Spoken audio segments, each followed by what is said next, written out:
Olá, gente. Boa tarde, bom dia, boa noite. Seja lá em que horário vocês estejam vendo esse áudio. Aqui no meu canal de Vandes, eu estou trazendo conteúdos referentes a trauma. Vocês sabem o que é trauma? Eu vou estar deixando aqui nos cards, no vídeo, o que é trauma, os comportamentos de um trauma. E hoje eu vou trazer mais um conteúdo sobre trauma. E dessa vez é na adolescência. Então, eu vou dar continuidade. Como se comportam adolescentes que sofreram trauma? Então, os adolescentes que sofreram trauma, eles sofrem de maus tratos e eles apresentam sinais. Então, esses sinais são um pedido de ajuda. Então, é importante que os pais eles estejam atentos antes que sejam tarde demais. Então, os principais sintomas são choros constantes. Então, o adolescente ele está sempre reservado no quarto, em ambientes mais reservados, né? Como eu tinha falado. E a gente precisa ter esse olhar sensível sobre ele. Ou através de discussões ou situações que parecem bobas, mas que não são. Então, aquela breve discussão pode desencadear outros sintomas também, como choro, angústia, o medo. Então, geralmente, a gente desenvolve um medo muito constante sobre sair de casa, sobre conversar com outras pessoas, pesadelos e acordar gritando. Então, acontece de se a gente dormir, né, com algum adolescente do lado e eles apresentarem esses pesadelos, né, de estar acordando gritando, a gente precisa ter esse cuidado de amparar, de dizer que tá tudo bem, que só foi somente um sonho e fazer acalmá-lo, né, acalmar ele. Tentativas de suicídio.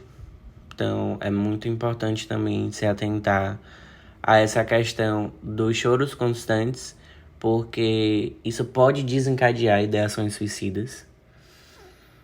Marcas de violência no corpo, como cortes, nos braços, nas pernas, enfim. Como uma forma de a gente retirar essa dor que a gente está sentindo, né? E materializar ela. Então, a gente... né, a gente não, mas eles, né, tendem a se cortar.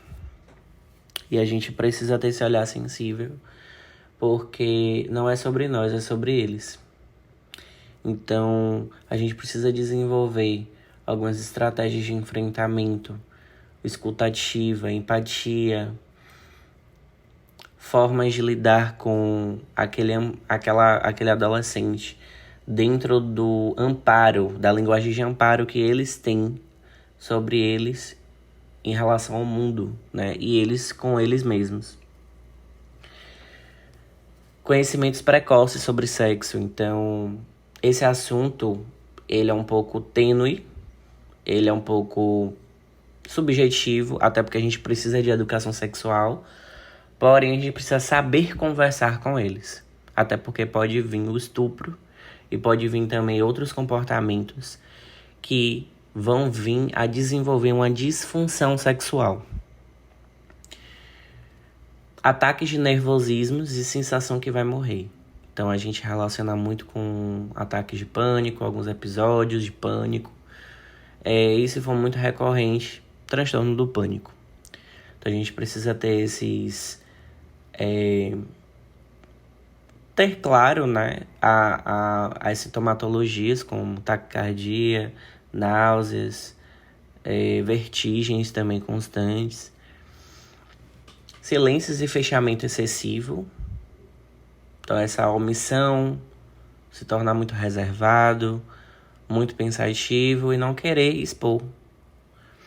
Baixo rendimento escolar. Então, isso também traz como uma consequência. Então, as pessoas percebem, os professores, todo o corpo docente e...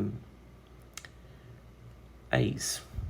Rejeição das pessoas que gostam. a gente ama, eles amam a gente, mas como eles estão muito fincados com a sua própria vida, o seu próprio sofrimento, eles não conseguem demonstrar isso pra gente da melhor forma. Então a gente acaba também metendo os pés pelas mãos, eles acabam também agindo de forma impulsiva, porque eles não conseguem também entender que a gente tá tentando ajudar eles. Então é interessante também a gente manter essa linha de amor, né? A forma de enxergar qual é a linguagem do amor deles. Se é com palavras, se é com atos de serviço, e o sentimento de inferioridade. Então, caso alguns desses sinais eles apareçam, né? A gente precisa, né, contactar um profissional de saúde mental ou psiquiatra para casos mais extremos. Então, as reações dos pais, né? Eles se sentem muito responsáveis pelos problemas ou dificuldades que os filhos eles apresentam. Então, quando os filhos eles sofrem em função do trauma, é normal que os pais sofrem, queiram superproteger os seus filhos. Então, normalmente, eles se sentem culpados ou responsáveis pelo sentimento deles. Então, a gente sabe que não é a nossa culpa. Os pais nunca vão conseguir assistir todas as necessidades dos filhos.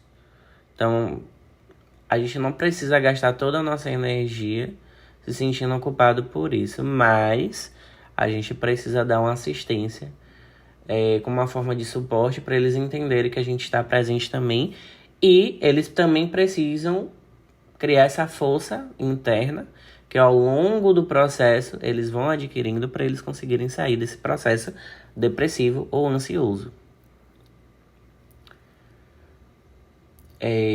A gente também trabalha com os sentimentos de uma criança ou adolescente, ajudando eles a se recuperar. Então a gente precisa tratar eles normalmente. Então, colocar os limites.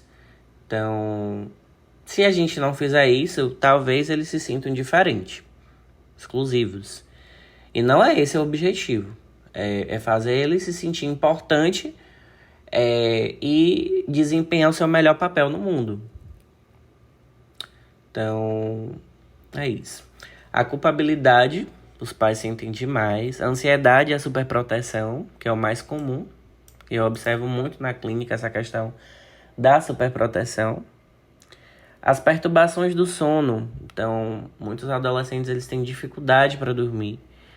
Mas pode existir também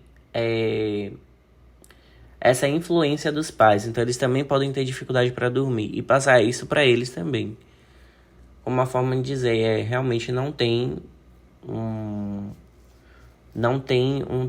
algo que possa ser feito. Então, eles acabam criando esse pessimismo. Então, é aí que mora o problema. Então, a gente precisa ter esse olhar, né? De que existem rituais do sono. E aí é com base em alimentação saudável, leve. Excesso de informações também. Redes sociais são coisas que atrapalham o nosso sono. E a falta também de meditação. Então, é interessante a gente pensar sobre isso. E a questão de colocar os limites e limitar as expectativas. Então, nem sempre a gente vai conseguir fazer algo grandioso ali naquela noite, naquele momento, mas quem sabe no dia seguinte, ou quem sabe daqui a uma semana, a gente não consiga fazer algo para que a gente possa dormir bem. Então, a gente precisa ter essa consciência sobre o presente. Então, dificuldade em conversar claramente, até por conta dos pensamentos dos próprios pais sobre o trauma. Então, como colocar em limites, né? Muitas vezes o fato dos pais serem muito rígidos por conta da sua criação. A gente está falando também de culturas. E a gente sabe que dos anos 2000 até hoje, aconteceram muitas mudanças, principalmente na tecnologia. Então, a informação ela se alastrou e a gente precisa lidar com isso e processar isso da melhor forma. A questão da violência. Então, a melhor forma é o diálogo, a empatia, o amparo, o amor.